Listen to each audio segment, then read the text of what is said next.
a ja vás vítam u nového videa. Počujte, bude to teraz tak strašne narýchlo. Ja viem, slúbil som vám nové video, ale je to celé piči. Úplne sa to celé posralo. No, nebudem ani praviť prečo, lebo je to proste zle, áno? A teraz od vás potrebujem jednu vec. Zabudol som ju. Čo mám robiť? Hej, chystám úplne nové video.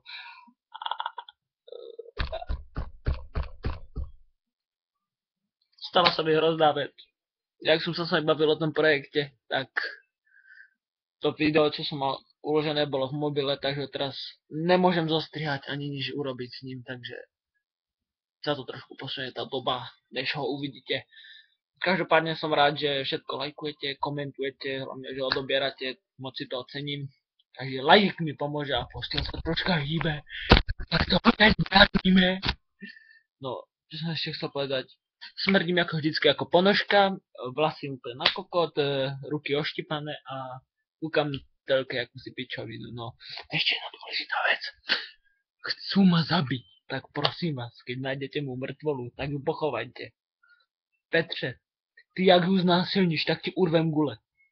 No, a to je bolo všetko. Jak máte nejaké dotazy alebo niečo, napíšte mi do komentárov alebo do správ, to bude najlepšie. A budem sa teraz snažiť vytvoriť novú stránku na Facebooku, kde mi môžete na Ask posielať správy. No, to by bolo asi všetko dobre. Takže sa majte pekne, dovi a uvidíme sa u ďalšieho videa. Majte sa, apkajte sa to zase. Čau.